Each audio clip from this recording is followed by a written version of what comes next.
Hello and welcome to the Religious Trauma Network podcast.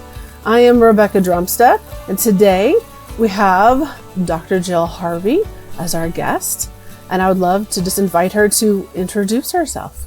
Thank you, Rebekah, and it's a real joy to do this podcast with you.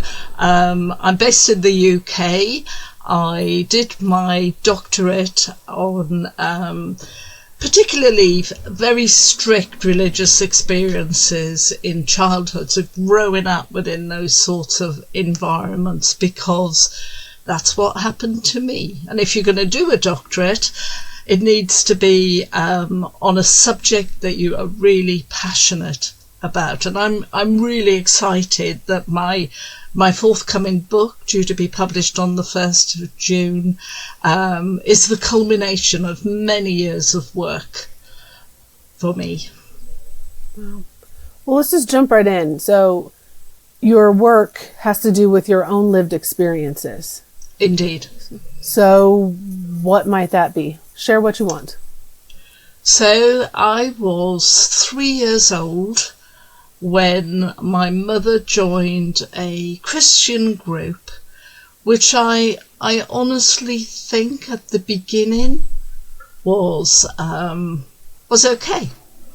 I honestly think that the people who set up that group and arrived in my very small remote town in rural Mid Wales thought that they were doing what God wanted them to do.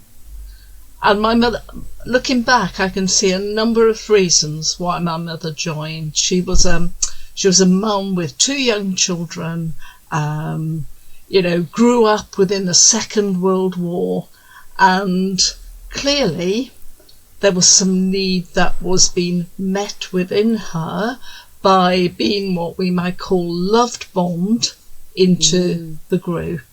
Now, my family was historically situated very much within the Welsh chapel movement. There was a big revival, Christian revival in the early 1900s in Wales, and there was a lot of what I might call chapel religiosity.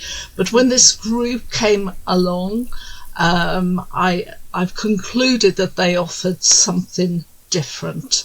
And my mother was drawn in very, very quickly into that Christian group. And so when I was 3 years old, which is quite a formative time for a child, as we know, life started to change.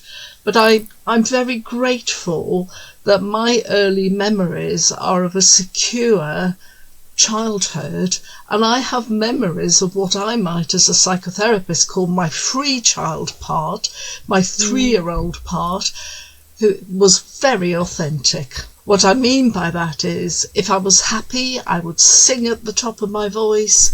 If I was sad, I would cry so loudly that neighbours knew that I was sad. Yeah. So I skipped and danced. So that part of you was not repressed and held down in the environment you were in. That's exactly right. And I am so grateful for those memories of my 3-year-old, my little 3-year-old part, who was free. I was 3, but I was also free in those days. Yeah. So how did things begin to take a turn? Where did the high control dynamics, like what changed? You said they were very authentic and genuine at the beginning, and it was very attractive to your mother. So when did things start to shift? I've often thought about that question, and I think the same would be true for my story as for many people's stories, that things change gradually. And what happened was, particularly in my early teenage years, and we have to put it in the era, it was a very different era then to what we have now for teenagers. But I think the rules and the regulations were really ramped up for myself and my brother at those early teenage stages of our lives. So particularly for me as a girl, there was lots of things I couldn't do. So I wasn't allowed to join brownies or Girl Guides, which were seen as worldly activities.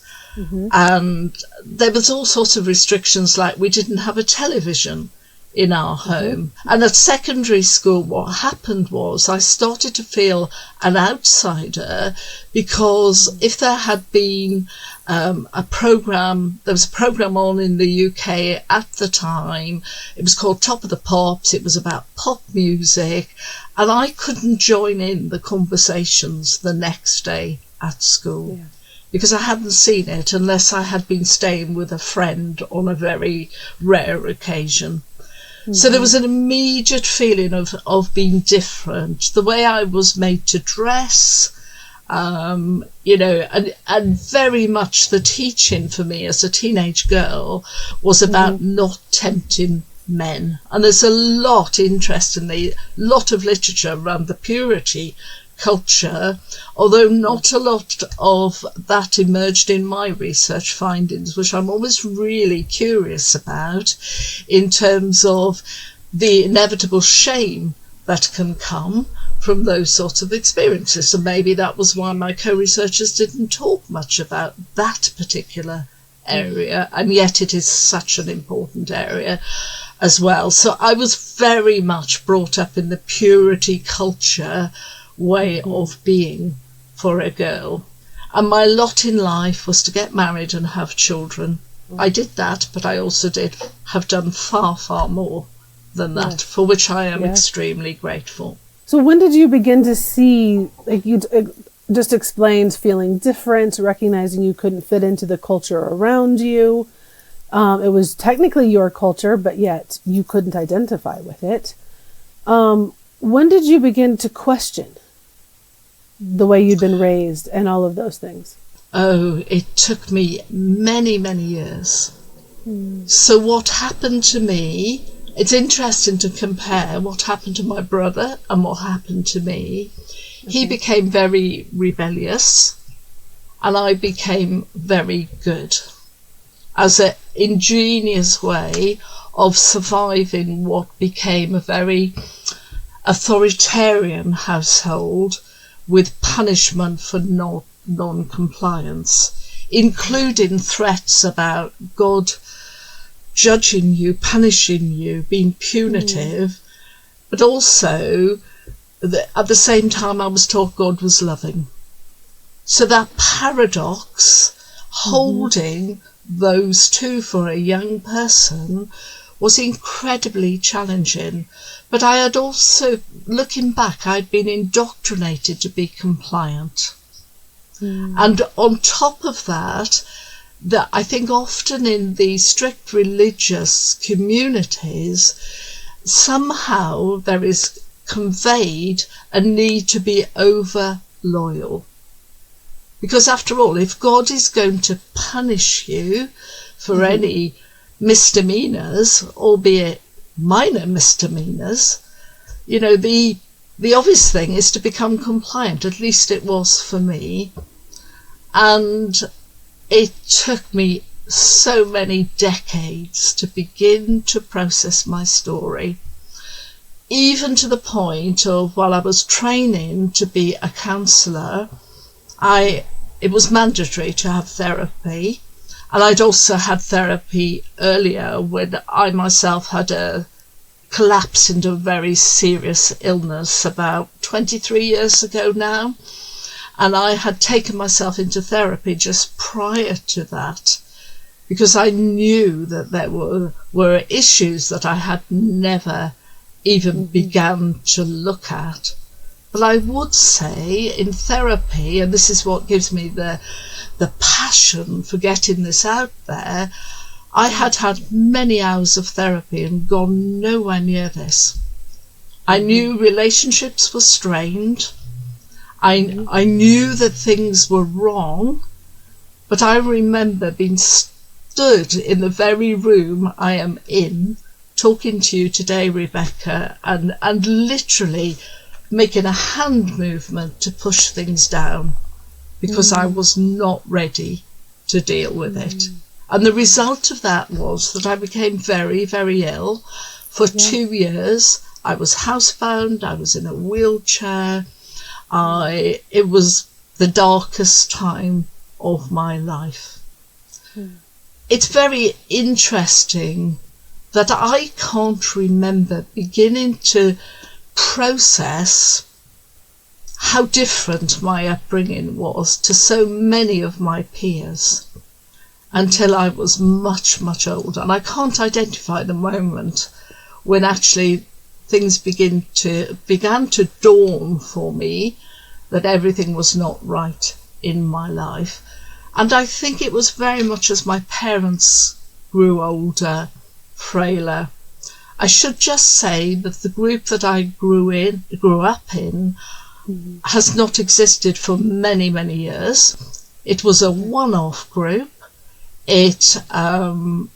I left home when I was 18 to start work for a missionary society, which was again an ingenious way to get away from the home environment, but also please God as well. And I don't regret that at all, that decision. In fact, I met my husband there. But looking back, I am quite impressed by, how ingenious that was to find a way of leaving home that my parents approved of at just 18 years old. And so many of the familial relationships in my family of origin have been difficult, to say the least. And I think slowly, so my mother was very much the conduit through which all family communication happened. Okay. And then as she began to get older and frailer, I began to see relationships for what they truly were and began to question at that stage. So I was a bit of a slow learner. But I think what I would also say for anyone listening to this podcast, it's about being ready, willing and able to start to process elements of your story that maybe you haven't been able to look at up to that point. I think two things stand out from what you've just said, and one of them is the loyalty aspect. Was it loyalty more to God or more loyalty to the group for you? It was loyalty to my parents. Your parents, okay.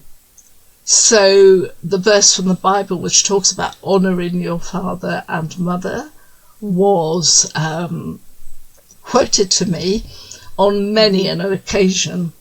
And as somebody who was personality-wise, I think I'm naturally quite compliant, but then you get the indoctrination around it as well, then it was a perfect storm in terms of over-loyalty. Yeah. Yeah. And that second thing was, it sounds like, correct me if I'm wrong, but it sounds like as you gained education, when you went to become a counselor, as you found language and words and wait, this is what they're calling healthy and this is what they're saying isn't healthy. That's when you began to say, oh, maybe what I grew up with wasn't exactly quote unquote normal. That's exactly right, Rebekah. And so, as I said earlier, my lot in life was to get married and have children. I'm very grateful I did that. But so I left school at 15 years old, as you could back in the day. But I actually went to secretarial college because that was approved of for a girl at that time and was approved of by my parents, and then started work. And yes, I think you're right. I always knew deep within me that I was far more able academically than I'd ever had an opportunity to prove. And so most of my adult life, including when I was a mum with 2 young children, which, those of us have children know how demanding that can be, I was still going to night school and studying.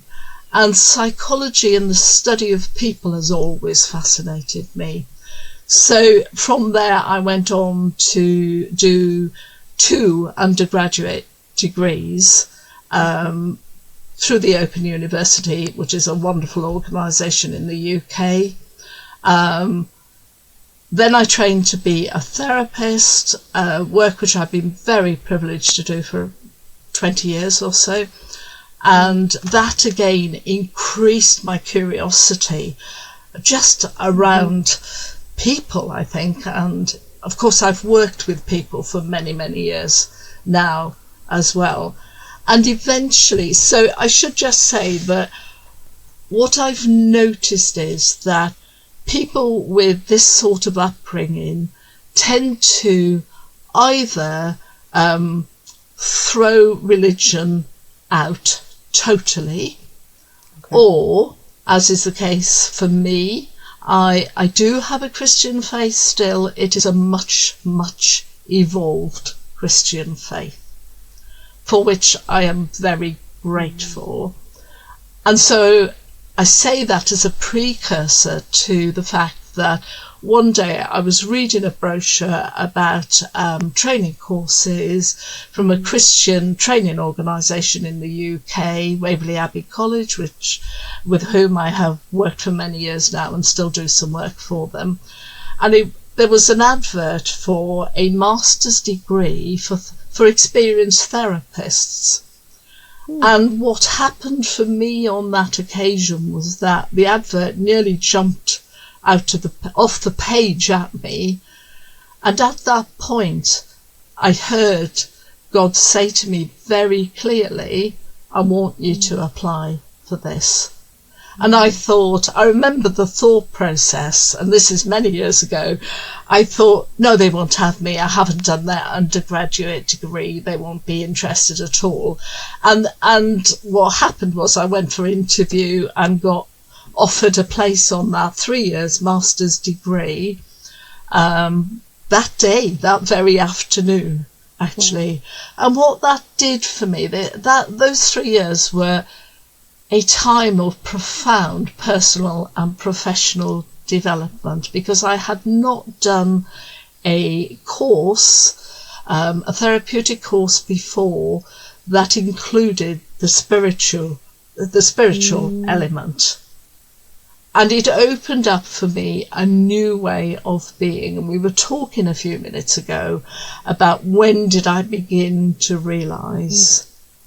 And actually, I think that master's degree was a really pivotal time.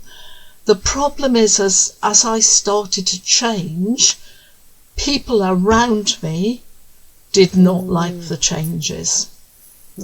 And this is a warning I give to clients. It is possible that your nearest and dearest will not like the changes within you. However, for me personally, I cannot beat the authentic me that I have been able to grow into being, rather than being conformed into what was expected of me.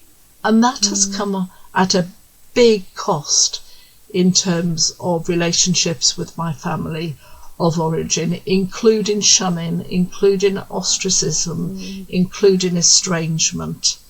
And I say that with a heavy heart, because it's one of the worst experiences you can suffer when those who you once thought were your nearest and dearest then punish you. I think that's a very, very common experience, at least in my own journey, and then as well as people that I speak with and hear their stories. Losing, whether it was the best friend you've had since 4th grade or your own sibling, your own parents. I don't know, I see that so often, that is the biggest pain. And yes, there's a lot of pain in recognizing that different teachings or behaviors were abusive or controlling, but then you mix all of that with losing people that you've loved your whole life, that you've respected, that poured their lives into you. And they cannot accept your autonomous decision to have a different belief now. It's very painful to go through that process, as you say. And that's the price that many people pay. And of course, coming out of a strict religious group, and I see this with clients as well, what often happens is you lose your support network, your community that maybe you've grown up within or you've joined as an adult. And Bonnie Simon's written a very, very good book called Shunned, and she really emphasises the importance of trying to build an alternative network, support network. But where do you start with that when your previous support network has completely disappeared? Yes. I also wanted to circle back to you were saying how many people, as they go through recovery from a high control, high demand group, especially the religious kind, they want to walk away from God completely. Yes. And then you said for you actually learned for you, it pushed you into having a different kind of faith. So could you, with your therapist brain and experience, kind of, why do people do that? Why is that? To me, it's almost like a pendulum swing or the opposite of, but in your experience with your knowledge, why do those seem to be the two paths? Either become more religious or completely walk away? I don't think it's quite that polarized. So I wouldn't say I've become more religious. I would say that my faith has become more genuine, and I understand much more about the love of God now. And actually, I'm training to be a spiritual director as well, because I think I couldn't find a spiritual director for a long time who had a clue about this. As for people throwing religion out, I sometimes use the phrase, the baby and the bathwater goes out, actually, because they have been so incredibly hurt, not unusually by people with whom they should have felt able to be safe, who have, sometimes it's about, pastors, ministers of religion abusing their authority, but in so many ways we can be hurt, in my case, by Christian people who claim to know Christ and yet still are so firmly entrenched in their beliefs that people get damaged and deeply, deeply hurt as a result. So I can understand, and not for one moment do I have any judgment against them. Instead, personally, I am extremely grateful for the faith that I have been able to retain, and which grows to this day, and for different ways of being able to communicate with God, or the divine, or whoever we believe in, from the kneeling down by my bedside, which was mandatory in the growing up years, to prayer walking, to embodied prayer, to praying with the Psalms, for example. To me, those alternative spiritual practices have brought in a breath of fresh air, rather than me stagnating in all the do's and don'ts, the rules and regulations, all that went on in terms of you have to do this to be a good Christian. In fact, for many, many years, and some of the listeners may have felt this as well, I was convinced that I was a spiritual failure. Absolutely, totally convinced, because there was no way I could reach the mark of what was expected of me. So, that's been such a huge journey for me into finding freedom in alternative practices. I still can struggle to read scripture. I love liturgy these days because it is all so different from what I was brought up with. I love listening to scripture rather than reading the Bible. Actually, for me, that works better, for example. Yeah, I know with Religious Trauma Network, we're really trying to create a space that no matter where you are on this process and your journey, no matter if you wake, like I did, wake up one morning and say, I'm an atheist. And when you put your child to bed at night, you say prayers and hymns, sing with them, and you're a Christian at night. Yes. And so we're really trying to create that space. So that's why I was trying to dive into that more, like, what are some of the reasons that we're making these struggles? You know, again, for me, I was an atheist and a Christian the same day, literally for about 6 months. That's it. Yes. And so, but now I understand that's part of the process, part of this journey. But again, here with Religious Trauma Network, we're trying to empower people to make these choices for themselves through their own healing, not telling them where they have to go, what they have to do, but just try to foster a safe environment where they can ask the hard questions. And actually, I wrote an article on reframing and reclaiming identity, because part of the rejection of religion, or the evolution of religion, faith, whatever we want to call it, is about reframing and reclaiming identity. For some people who for example, were born into a fundamentalist religious group, they will have no idea about their authentic identity. We talked earlier about my 3-year-old. I love my 3-year-old, as I've already said, because actually I need to claim that part of me, that 3-year-old part that was really suppressed over many, many years. So I'm really grateful for that memory. But each person, this is the thing, each person will have to walk their own path into reframing and reclaiming their identity, whatever that looks like for them. But the big word is freedom. How can we find freedom from these sorts of experiences? I didn't choose for my mother to go into the group. I didn't choose to join a group as an adult. It was forced on me. Now, you know, other people will have chosen in adulthood maybe to go into a group.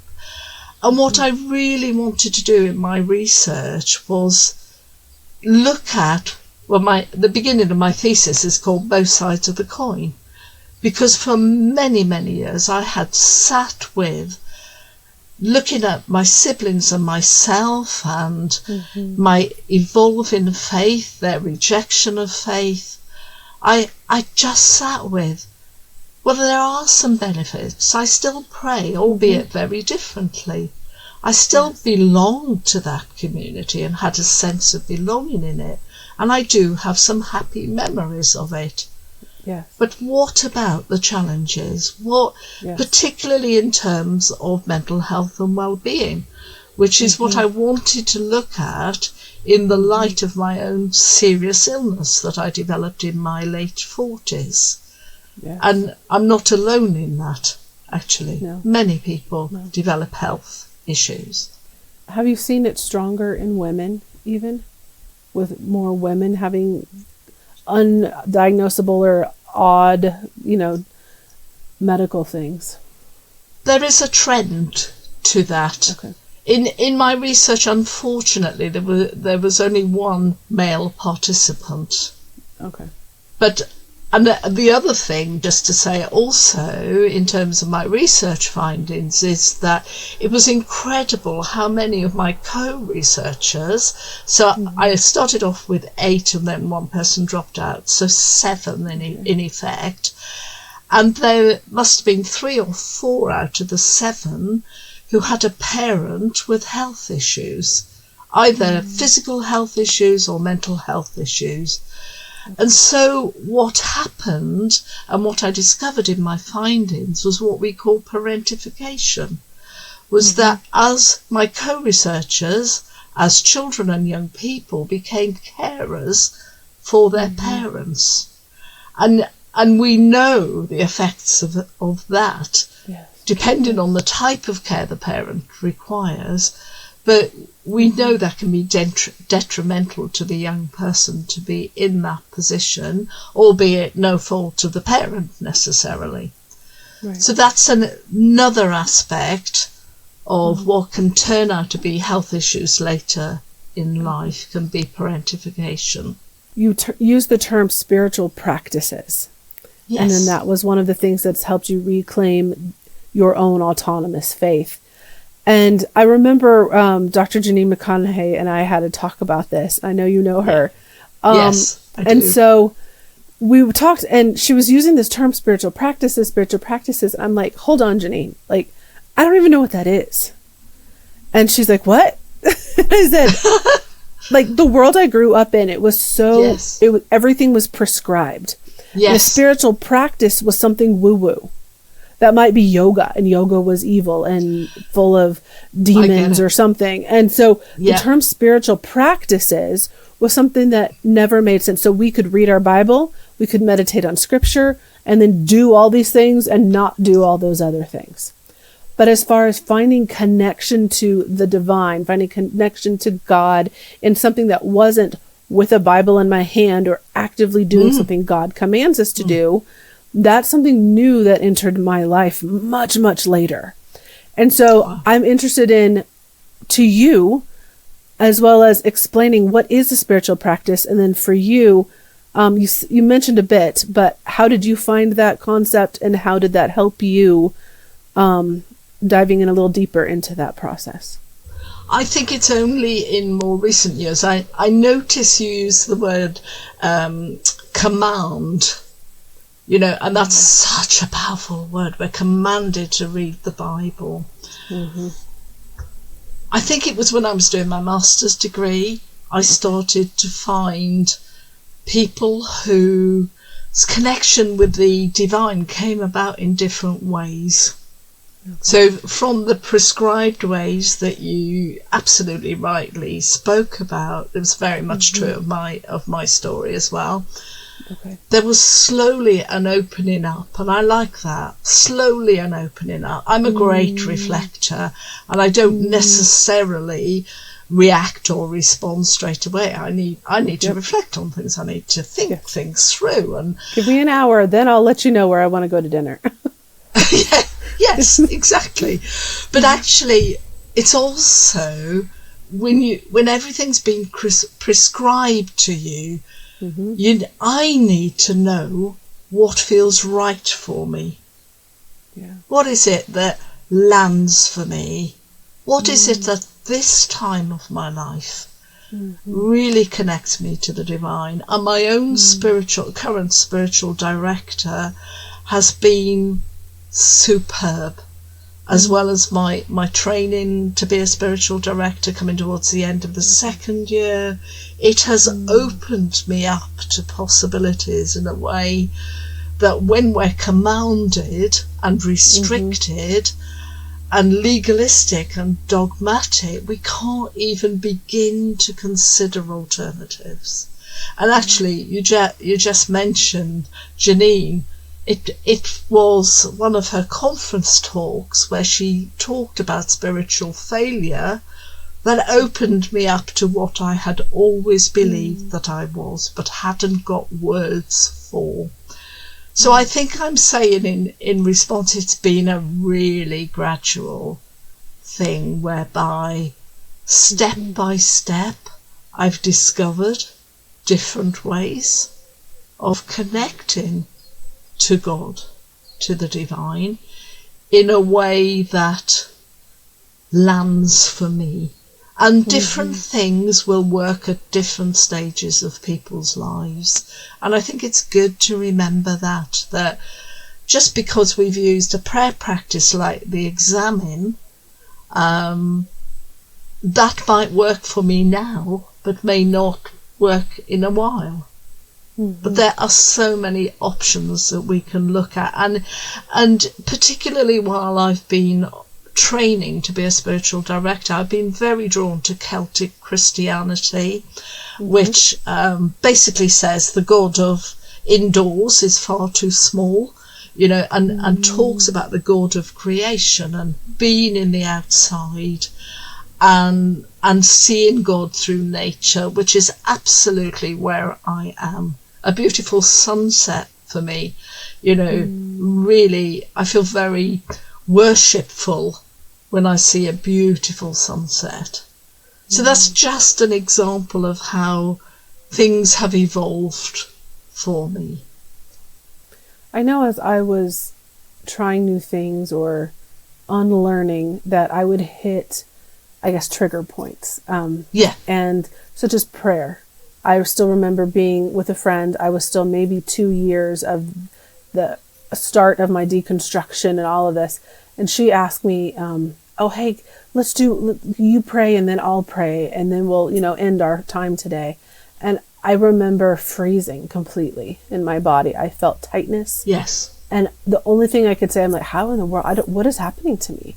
And I just remember saying, how about you just go ahead and say the prayer? And she just looks at me like, okay. And she says a prayer and then we ended our time together. And I was so embarrassed. I was so uncomfortable. I didn't know how to process. I didn't know how to handle that. And so what would you say to somebody who is trying to explore new forms of spirituality, or they're in those awkward, I guess, like a messy middle type of, I don't know who I am or what I believe, but I still have all these old friends and old connections and old practices I'm involved with, but I'm questioning them, and then you're feeling it in your body. So what would you say to somebody who's exploring this, and yet, like me, they're having these reactions and they're not sure what to do with them?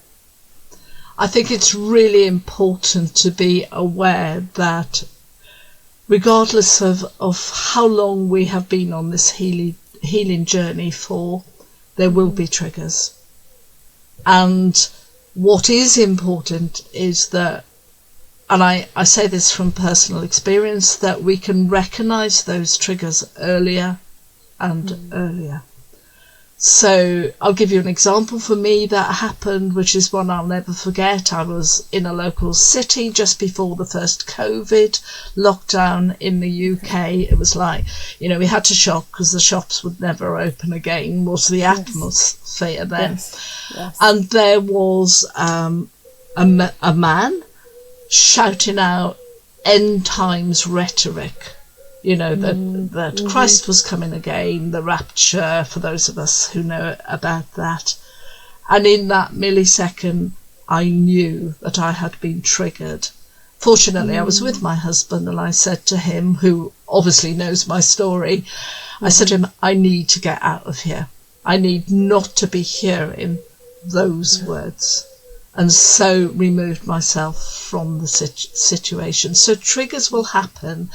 Now, it's really important for therapists, coaches, whoever's working with clients with these sorts of stories, that the many stages trauma models, so professionals need to be trauma informed, and specifically on religious trauma, in my opinion, but also need to work at first towards stabilization, which is very much helping the client to be able to start to recognize triggers, but also to be able to re-regulate when they are triggered.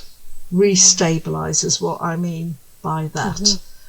So that they can recognize what has happened, but they can start to recognize that what has been triggered is back there. And in the here and now, they are safe. I often suggest simple things to clients like feet on the floor, using your senses. What are 5 things you can hear, 4 things you can see, and 5, 4, 3, 2, 1, basically using the senses. Which brings you back into the present and not to where you have been triggered back to. I remember once being at a conference. This was as I was beginning to process my story, so many years ago now. And the speaker completely sent me into freeze. I went totally offline. And I couldn't work out at that stage what had happened. But then I realised afterwards that she reminded me of the female leader of the group that I grew up in. And so cognitively, I had gone offline, I'd gone into shutdown, I didn't know what had happened. This happens, this is a normal reaction when we go into survival mode. But what we professionals have a responsibility to do is to help the client to work with those triggers and to be able to re-regulate when they have happened, to recognise what has happened. And as a therapist myself, who's very much worked with religious trauma clients, I think it's important to understand, and my whole passion is to educate therapists and other professionals to understand about this area, because I've had so much difficulty finding anybody to help me for many, many years. But also to recognise when our story is similar to the client's stories, we can be triggered in a session with a client. That has happened to me most often when a client has used a phrase that I have not heard for many decades, or the words of a hymn that I have not heard for a long time. And it's so important as professionals that we're able to recognise what's happened, re-regulate ourselves so we can stay with the client, because our clients deserve that, and then process it afterwards. So what happened there? And I remember that happened with one former client, and I felt the physical reaction in my chest. And it was like, okay, ground myself, bring myself back into the room with this client. So we need to be trauma informed, but we need to be aware of our own stories when working with these issues as well, for sure. Yes, that makes sense. Yeah, I've been there a few times when you feel it in your own body, and it's what makes you good at your job. It's what makes you be able to connect with others, and they can feel safe with you. But it's also that thing that you have to be aware of, that it's your bias or your own experience could be clouding your judgment even, and that's an important thing to bring up. Thank you for mentioning it's that. Really important. And also the reason for the beginning of my thesis, both sides of the coin, and for looking at both the benefits and challenges, were an initial conversation with one client who'd grown up in a fundamentalist Christian group, who in that initial phone call said to me, "But I want you to know it wasn't all bad." And that was such a gift to me, because I totally agreed with her. It wasn't all bad. There were bad things that happened. Yes. Well, this is a good segue then into your research and this book that will be published very soon. So tell me about your research, the process, your findings. How did you come to develop a book? And then where can people access your book? Yeah, thank you, Rebekah. Oh boy, that's been a long story, hasn't it, in terms of how did this all come about? I have to say, again, to do a doctorate, I remember the day I uploaded my master's dissertation. I was sat right where I'm sat now. My husband was sat next to me. And after I'd got the acknowledgement email, I lay my head on the desk and went, I'm never doing anything like this again. And within 6 weeks, I was Googling doctorates and PhDs because I had fallen in love with quantitative research. And having convinced myself many years earlier that I wasn't a researcher, my master's research was on bereavement and spirituality. And I just loved the research element of it. So when I started my doctorate, I actually arrived the day, because this was pre-COVID, there had been an incident 48 hours earlier where a sibling had physically attacked me, and I arrived to start my doctorate feeling like a lump of jelly. I was very wobbly as a result. And all I said to my new peers was, something has happened in the last 48 hours. Please go gently with me. And I promise I will be okay. That was basically it. But I also arrived on that doctorate knowing that I wanted to research something around trauma and spirituality. And I was working with a client at the time who made a comment during the assessment session that alerted me to a possibility of some religious trauma as he was growing up with it. It was his description of his parents, basically. And he helped me unintentionally to develop my research focus to specifically, and my specialist area of interest is very much those of us who have grown up. So our formative years have been spent within these restrictive environments. And while religion is only one part of our world growing up, it is a very important part of our world. And so this partly developed from my client work, actually, particularly with that client. And it was an interesting experience. I found great consolation in meeting with my co-researchers. So I did a pre-interview online.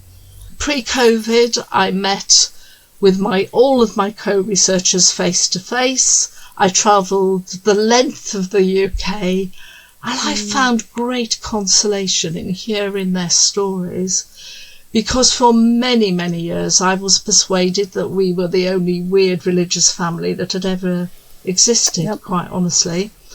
And I used narrative inquiry as my methodology. So I used unstructured interviews, and we had such rich conversations. In fact, I very nearly missed a train from way up north in the UK because we were so engrossed in conversation. And what was wonderful was that while obviously the main focus was on the co-researcher's story, I was able to share some of my story with them appropriately. And that meant that there was a bond. Even though I needed to remain in researcher mode, there was a bond formed that enabled trust to develop at an early stage. Then I am hugely indebted to my co-researchers. I was not kind to myself or to my co-researchers in my choice of methodology. There was an enormous amount of work involved, including all co-researchers helped me with the analysis process. I did what's called pen portraits, which are basically synopsis of each co-researcher's story, and then they were sent to them for check-in for anonymity purposes particularly, and they were involved throughout the whole process. And there were huge findings, albeit some gaps as well as with any research. And while one piece of research cannot fill a research gap, it was very interesting that at the time there was very, very little literature on this specific area, and there was pretty much nothing that was UK based apart from one paper, I think, written in 2014 for social workers. And that was it. So I very much found a gap, a research gap, to contribute towards filling. In terms of my findings, the really strong benefit that came out was very much this sense of belonging within the religious community, and to some degree within the religious family for some people. So Rupert, my male co-researcher, talked about, he was an only child, but he found a great sense of belonging at church and in his family, for example. Another co-researcher talked about the parties that they used to have within the Jehovah's Witnesses, that were great fun. There was a real sense of belonging. And then my other benefits emerging were around, coming back to practices, spiritual practices again. So learning how to pray, albeit in a very restricted way, learning how to read the Bible. And the literature shows, for example, that if those are continued into adulthood, then, they can provide resilience for us. This is one way we can get more resilience. In terms of the challenges, the rigid rules were really quite foremost in people's accounts of what they were allowed and not allowed to do. The all or nothing, very much in my upbringing, we were special because we had the truth.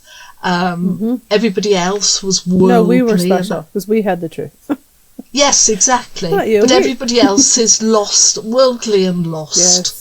Yep. So I talk about, both in my book and in my thesis, about this insider-outsider status where you belong in the group, but actually because of all the rigid rules and maybe the way you dress and all the rest of it, you don't belong in the outside world, as we talked about earlier. Yes. But I think the strongest challenge was what I've called power and control and authoritarian fear-mongering. And in my book, I've included a number of power and control wheels, and which are very relevant, because in many strict religious groups, often patriarchal, hierarchical, where God is top of the hierarchy, men come next, women come next, children are often bottom of the pile, and that power and control, children, I've heard stories, not necessarily in my research, of children having to endure long meetings, and when they've started to wriggle, being taken out to be physically dealt with, and everybody in the meeting knowing what was going to happen to that child. So in terms of those findings, the power and control was a big finding, and in one way nothing new, but in another way to hear those co-researchers telling their stories, many of whom had never told their story before, even though they were all counsellors and therapists and all the rest of it. I asked them at the end of the research if they wanted to share with me their reflections in terms of participation. And one of my co-researchers, who was very early on in terms of processing her story within Islam, growing up within a Sunni Muslim family, talked about how even participating in the research had been part of her healing, even though in the main interview, which was face-to-face, as I've said, she was triggered quite early on, and we stopped the interview. She regrounded. I helped her to do that. We moved our bodies, we walked around, and eventually she was able to continue. So, I think, as well as my gratitude for all the co-researchers contributed, I think there were benefits for them. And I probably should say at this point, which I omitted to say earlier, that although my research was based mainly in Christianity, probably because the circles in which I move, I did actually have one Jewish counsellor and one counsellor who was brought up, as I've just mentioned, within a Sunni Muslim family, because I wanted to get some sort of diversity. And what struck me vividly was the fact that there were so many similarities of story across the religions. The Jewish counsellor was brought up on the liberal end of Judaism, but had worked with clients from across the spectrum. But her story was really useful in terms of looking at her story and looking at some of the other stories, which were very, very different. Yeah. I think that's important that you did that, because we find there's so much now on the Christian evangelical side. But when we look at high control dynamics or cult-like dynamics, there's not a lot yet. Like, we see the patterns in other places and other faiths or other practices, but it's hard to find the research or the data on that. It's starting to come out, but it's not been there yet. So I'm glad you included other voices with other experiences too. I would love to do further research and even, within Christianity, I've worked with clients for a spectrum of Christianity, formative experiences, but, you can only have the diversity. Diversity is really important, but you can only have the diversity of the people who volunteer to participate in the research, sadly. It's true. All right, so what's the title of your paper, if someone wants to look it up, your research paper? So if people want to look me up, there is a very long thesis on Middlesex University of something like 78,000 words. I would not recommend that. Okay. It is why I have written my book, but also on my website, which is www.gillharvey, Gill with a G, .co.uk. In the resources section of my website, I have a number of articles that I have written there that hopefully people can access fairly easily. And then there's my book that is due to be published on the 1st of June, so very, very shortly now. Yes. So let's talk about that. What's your book called and what's in the book? So my book is called Fundamentalist, Religious Upbringings and Adult Mental Health and Wellbeing. It is being published by Pan Macmillan, which is a global publisher that I'm really grateful for. It is what they call a research monograph, in that it does have a chapter on research. I always wanted to not leave my doctoral thesis on a shelf gathering dust. As I said earlier, my passion has been to psychoeducate professionals in how to work with these issues when they present in the room, whether explicitly or implicitly. In other words, whether the client is aware or not. And that's important. And what I have done in the book is very much developed my doctoral research findings into a section that is mainly for therapists, but very relevant to other professionals as well. So what I have in that section is lots of case studies, anonymized case studies, which are very much a conglomeration. They're not on one person at all, with some questions for professionals or indeed survivors to reflect on.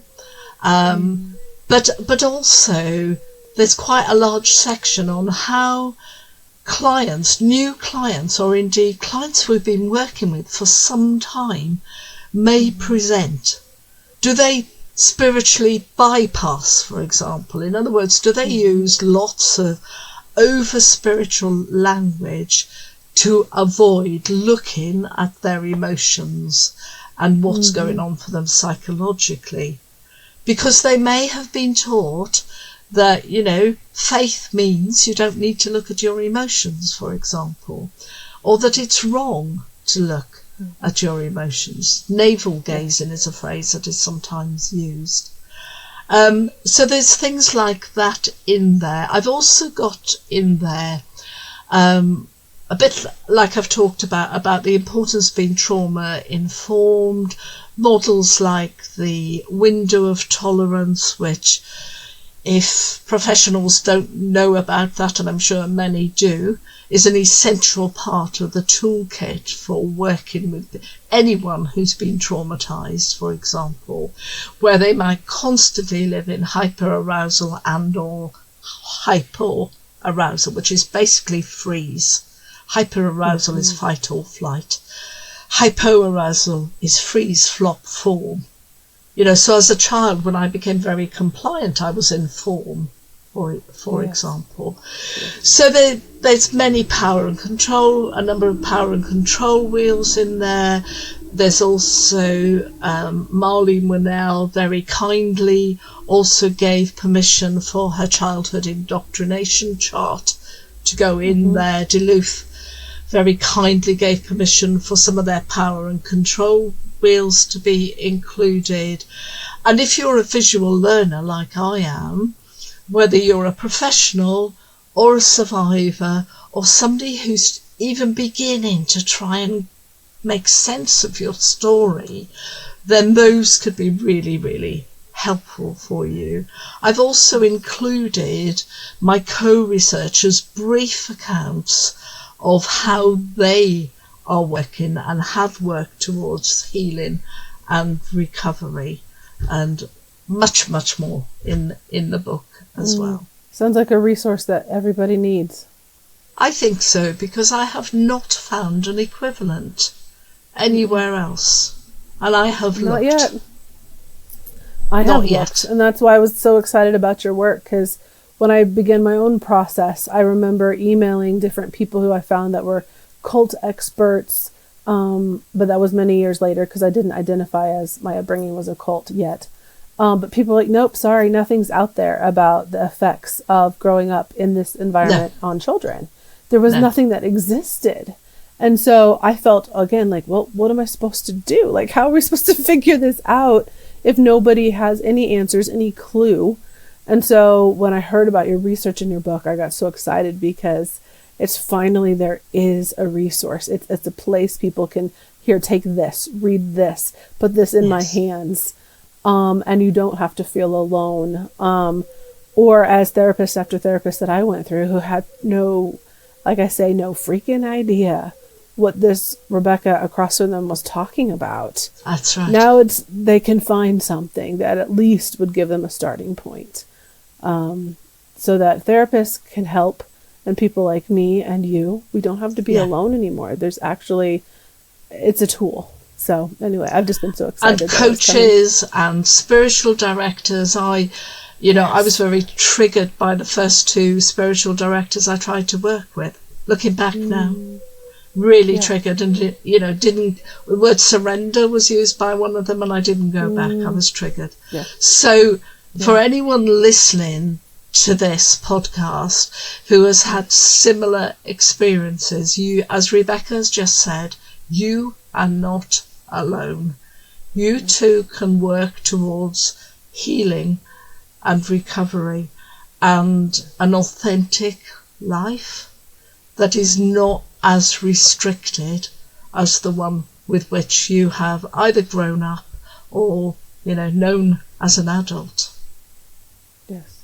Is there anything you'd like to add, Dr. Harvey? Any other final words or an admonition to people who are either working professionally in this space or trying to recover? I am hugely grateful for this opportunity. Thank you, Rebekah. But I would also say I am hugely excited that the literature, there's much more research going on now, maybe not in this specific area, but nevertheless, certainly in the UK, there's much, much more research. And that is hugely exciting because it means that people will not continue, hopefully, to feel so alone, and that they've grown up in the only weird religious family that's ever existed. You cannot, the depths of that feeling of aloneness cannot be underestimated. But I really long for people like ourselves to be able to know that there is hope. And above all, to cling on to that in the times of the destabilization of not knowing what you believe anymore. From the certainty of fundamentalist religion to find yourself in that process, that destabilizing process of deconstructing what you have known, can be huge. But to know that wherever you land eventually, and however long it takes, you can find recovery and healing, is what I would want you to hear at this point. That's beautiful. Thank you. Well, thank you for your time. I hope it gets a little cooler there and you don't have to have all the windows open in order just to breathe. Oh, thank you so much. It took us a while to get this on the calendar and actually done, and I'm so grateful to you, and it was wonderful. Thank you so much. Thank you. Thank you for your persistence. You got it. Awesome.